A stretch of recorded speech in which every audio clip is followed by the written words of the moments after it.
All right, Bible study number 316. We're reading Exodus chapter 16, verse 13 to 21, and we're reading 5 different versions. That's the actual Bible study, at least for me. But you don't have to worry because after I read this, I've read the Bible front to back, Genesis to Exodus. Oh, sorry, Genesis to Revelation, and reading 5 different versions. Then I'm gonna do it again and now trying to check what other theologians or scholars are saying or their takeaways on the verses that I will be able to read or I'll be reading when that day came. Sorry, when that day come. Speaking past tense already, right? Yep. When that day come. All right.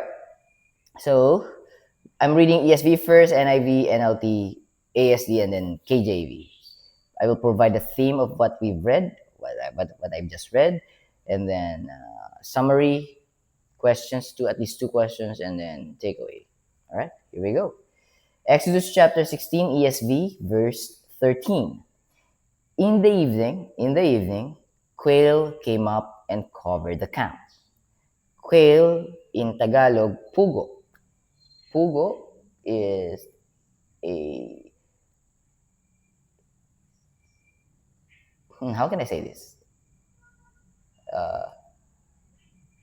Not a I was about to say a relative of a bird. It's actually a bird. A different kind of bird. There you go. Thank you, Lord. Thank you for assisting me on that one. So, quail came up and covered the camp, and in the morning, dew lay around the camp.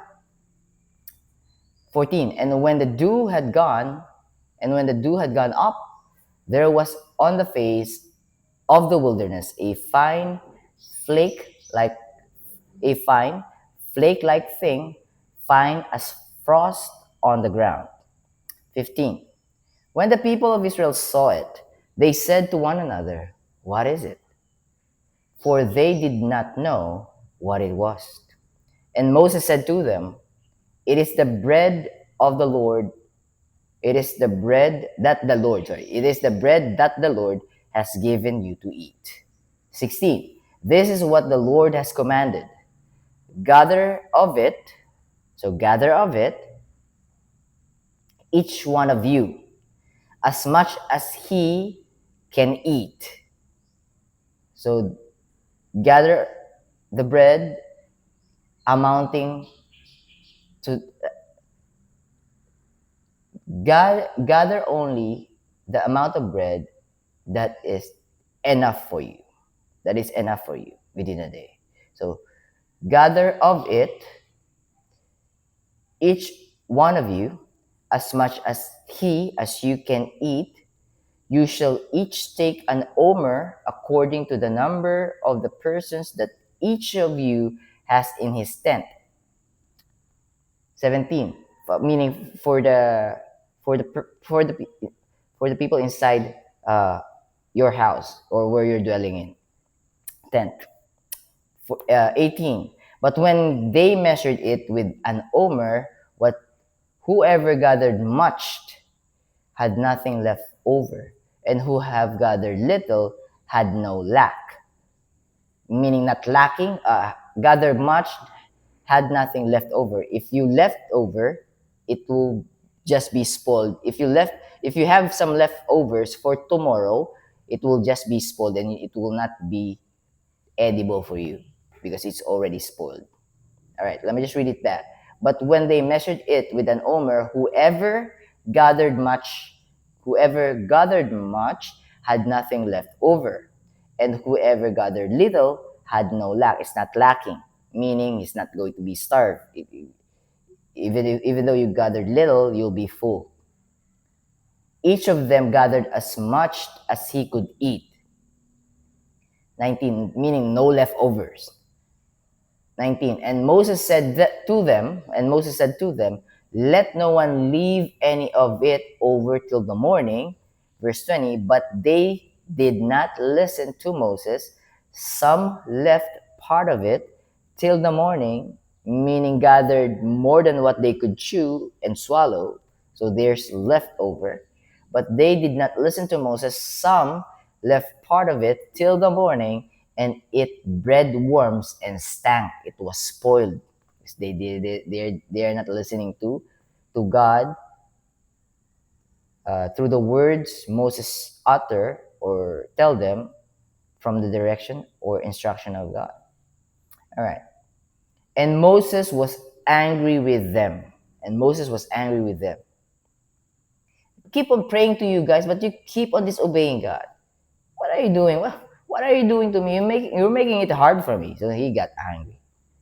All right. 21. Morning by morning they gathered it, each as much as he could eat. But when the sun grew hot, it melted.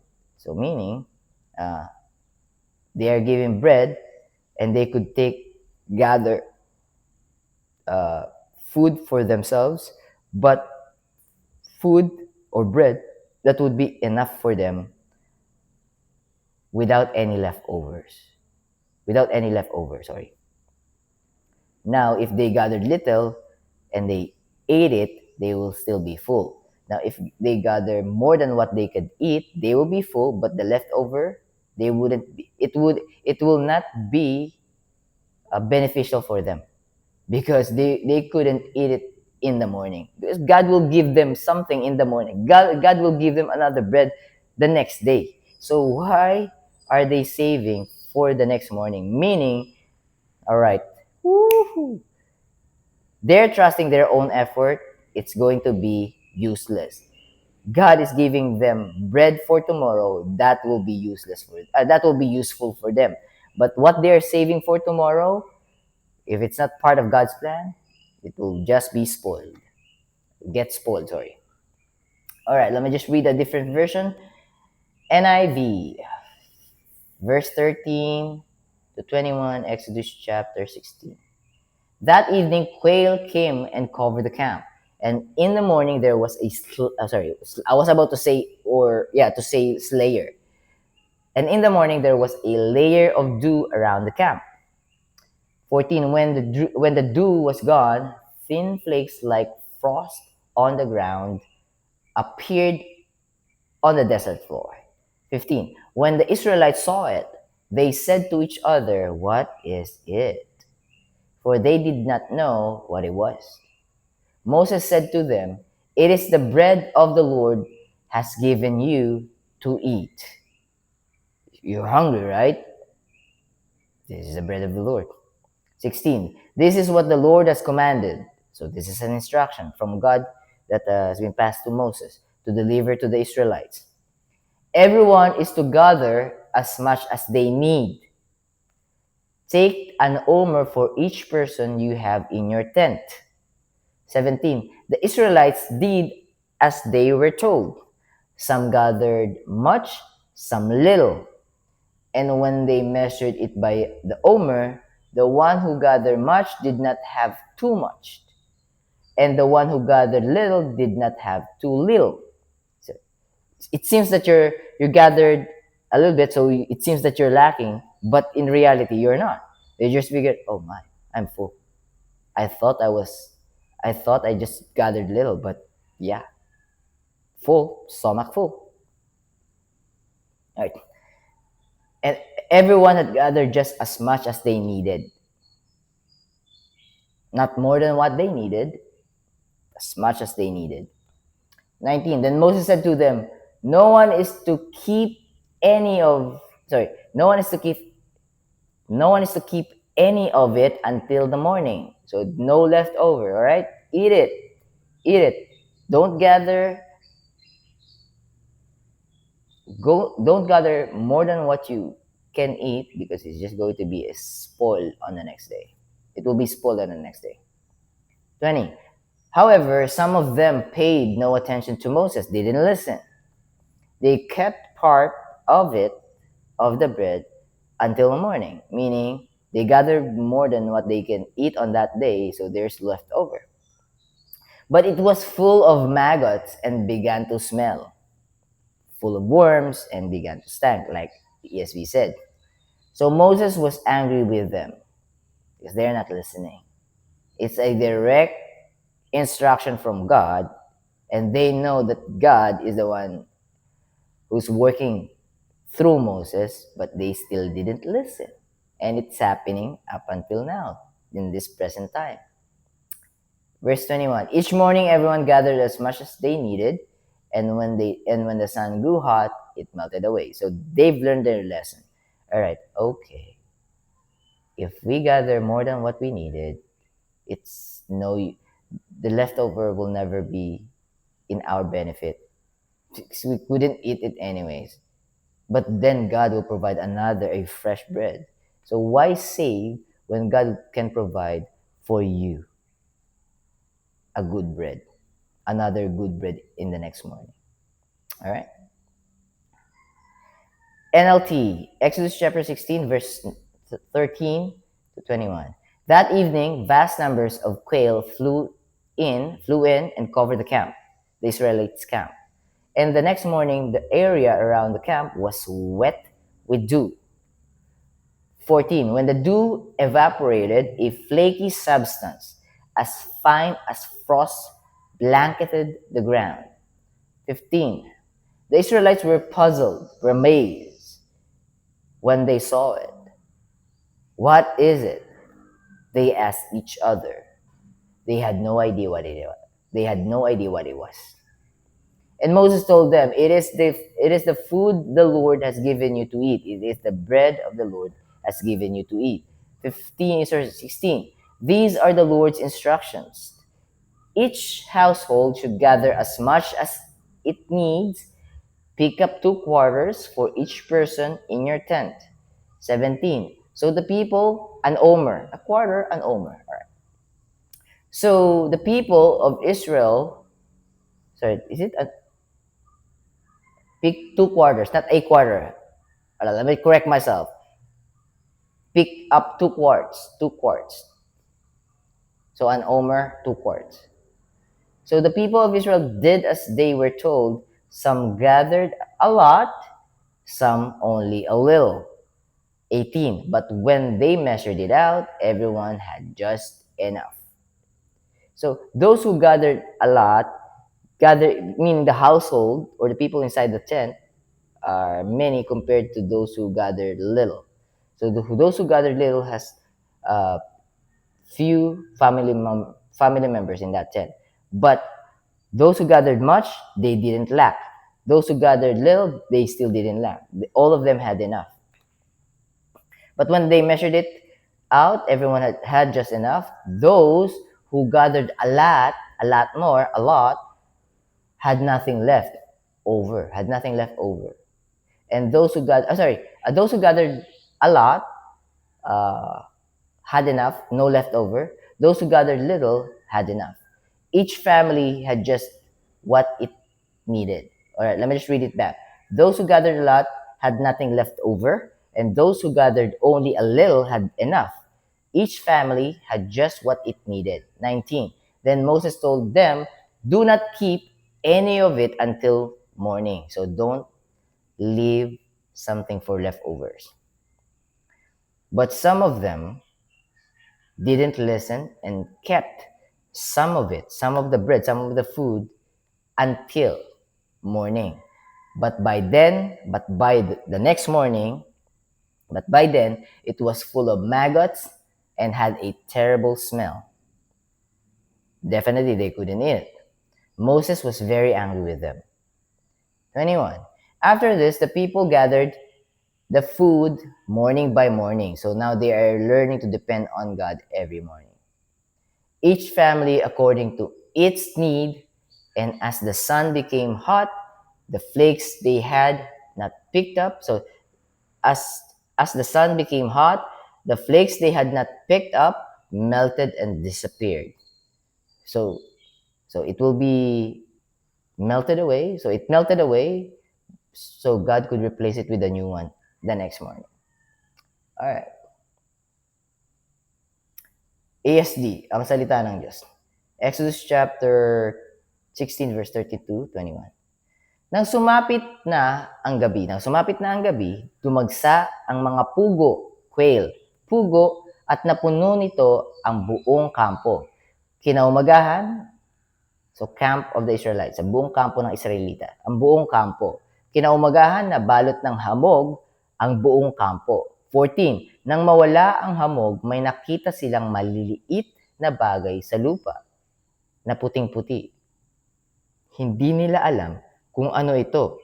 Kaya nagtanungan sila, ano kaya iyan? Sinabi ni Moises sa kanila, iyan ang pagkain na ibinigay ng Panginoon sa inyo upang kainin. 16. Sinabi ng Panginoon na ang bawat isa sa inyo'y mag-iipon nito ayon sa inyong pangangailangan, mga isang salop bawat tao. 17. Kaya, nanguha ang mga Israelita ng mga pagkain ito. Marami ang kinuha ng iba habang ang iba naman ay kaunti lang. 18. Nang takalin nila ito, isang salop ang nakuha ng bawat tao. Ang nagtipon ng marami ay hindi sumobra. At ang nagtipon ng kaunti ay hindi naman kinulang. Tamang-tama lang ang nakuha ng bawat isa. 19. Sinabi ni Moises sa kanila, walang magtitira nito para sa susunod na araw. 19. Ngunit ang iba sa kanila ay hindi nakinig kay Moises at nagtira sila para sa susunod na araw. Ngunit inuod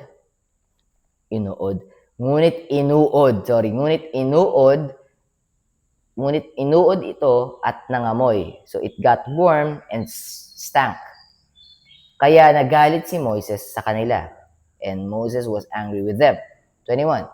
Tuwing umaga, nanguha ang bawat isa ayon sa kanyang kailangan. At kapag uminit na, natutunaw ang pagkain hindi nila nakukuha. So, because it's more than what they need. God is giving them more than what they need, but God is instructing them, teaching them to just get what you need for the day, because I will provide for you tomorrow. You don't have to worry. God is telling them, you need to depend on me, and you don't have to worry about tomorrow because you're depending on me. You're dependent on me. And that's why salvation is by His hands alone, because His plan is for us to be dependent on Him.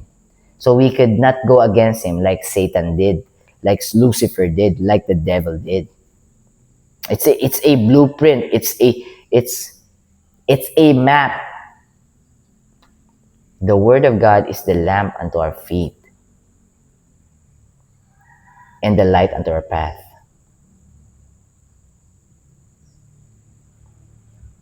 Maybe vice versa. You know what? I'm going to try to look at it. It's in Psalm chapter 119, verse 105. I just want to make sure. There you go. The word is a lamp unto my feet and a light unto my path. All right. But anyways, yeah, I'm gonna read KJV, same verses that we've read. I just want to make sure that I've read it completely. You know what? Babasahin ko na lang pong muli. Hirap magtagalog. Yung verse 21. Tuwing umaga, nanguha ang bawat isa ayon sa kanyang kailangan. At kapag umiinit na, natutunaw ang pagkain hindi nila nakukuha. Okay. But just prepare my key points here. But before I read these key points or key takeaways, let me just go to Exodus chapter 16. Where's my marker? There you are. Chapter 16, verse 13 to 21. KJV, King James Version.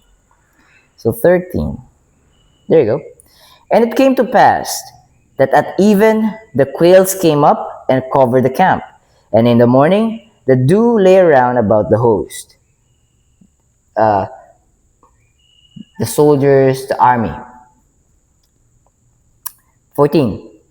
And when the dew that lay was gone up, behold, upon the face of the wilderness, there lay a small round thing, as small as the hoarfrost on the ground. 15. And when the children of Israel saw it, they said to one another, it is manna, For they wist not, meaning for they don't know, wist, didn't understand. They no, wist no. For they wist not, for they know not. WIST means no. It's an old archaic word. For they wist not what it was, and Moses said unto them, This is the bread which the Lord hath given you to eat. So remember this, in Exodus chapter 16, quail came up, and then God provided manna, and the manna is the food that they will eat on a daily basis, and they could eat uh, whatever they could eat, but there's no leftover. There should be no leftover. Verse 16.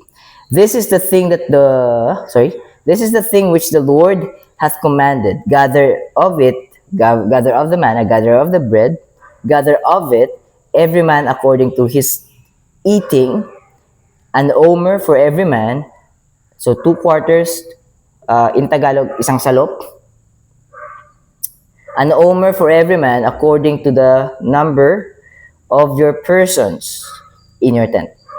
Take ye every man for them which are in his tents. There you go. 17.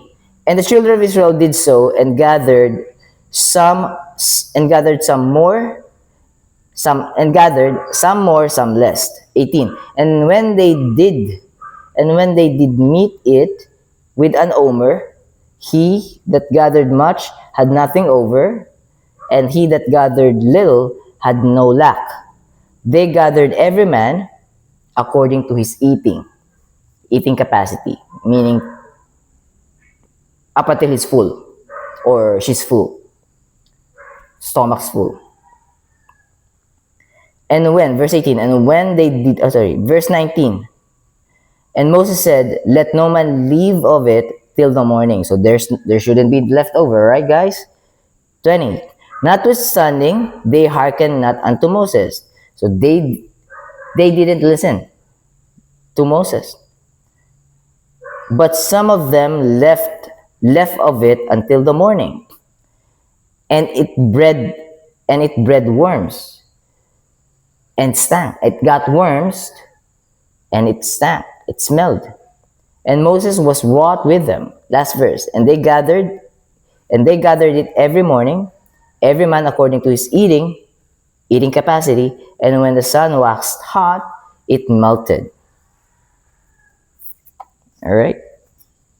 There you go. The gift of manna. So the bread for them to eat, or for the food for them to eat, given by the Lord, given by God. God sends quail in the evening and manna in the morning. The people gather enough for each day, according to their needs. Those who try to store extra manna find it spoiled and unuseful, except on the day before the Sabbath. Because the instruction as well, we haven't read it, but we've read it on the previous Bible study, that they will gather, instructions coming from God, they will gather on a daily basis 6 days. But on the 6th day, they will gather twice as much, because they will rest the next morning, which is the 7th day, the Sabbath day. So even though they will not gather on the 7th day, they still have something for them on the 7th day, and that will not be spoiled, because it's an instruction from God that yes, you're going to work 6 days, but the 7th day will be your rest day, because rest is important. Not think about this. There's no specific day. Said 6 days. So if you started working on Monday, so up until Saturday, that's your 6 working days. And on Sunday, the 7th day, you rest. Now, if you work on Tuesday, your 6th day is Sunday, your rest is Monday. If you work Wednesday, you're working up until Monday, and you're going to rest on Tuesday. When you're working on Thursday, the same thing. So, as long as you're working 6 days, the 7th day is your rest. All right, let me just. That's a different topic. That is a different explanation. I'll be probably making a video of it, explaining it on a deeper level. So let me just go ahead and go through all the points here. Question number one: what lesson did manna teach Israel or the Israelites? God faithfully provides exactly what His people need because He knows what the people needs. They were called to trust Him daily rather than depend on their own efforts. Remember, some gathered more than what they need on that day, and they have prepared for the next morning, but what they prepared for the next morning got spoiled and unusable, worthless, because they couldn't eat it. Meaning, if it's coming from your own understanding and you're not trusting God, it will just get it will just get spoiled and you wouldn't be able to use it, or because you have it you will not be satisfied from it. You will still need God. That's God telling. That's what God is telling us. Question number two: how does manna points to Christ? A good question, right? Just as manna gave physical life to them during this time, jesus gives sorry Jesus gives us eternal life. He gave us eternal life. He gave us. Gave, past tense. He already did. He's just waiting for us to accept it. Like the people, just waiting for it to gather. God provided it, they gather. Now, Jesus Christ, sent by God the Father for us, He already did the work. We just have to accept it. The gift of God. The wages of sin is death, but the gift of God is eternal life through Jesus Christ our Lord. What does it mean? The wages of sin is death. So sin will be paid by life. The challenge is, if you paid your sins by your life, you're going with Satan in hell. So God is telling you, why not let me pay for your sins? And I've already paid for your sins. Why not accept the fact that I am the Savior and you're not the Savior? I am the Savior and not yourself. Once you accept that fact and surrender your salvation unto me, fully trusting me that I can save you, I already did, and you are already saved. I just want you to trust me. I just want you to surrender your heart unto me. That's the only thing. Now, you'll be able to understand and fully get it that you are unworthy, undeserving, unrighteous, ungodly, wretched sinner, not deserving of any grace coming from me, but I still give you grace anyhow. No matter what, I still give you grace. I embrace you when you're weak. I embrace you when you're sinners, and embrace you when you're unrighteous. I embrace you when you're ungodly. I'm looking for you. I'm waiting for you. I'm not waiting for the clean. I'm waiting for you.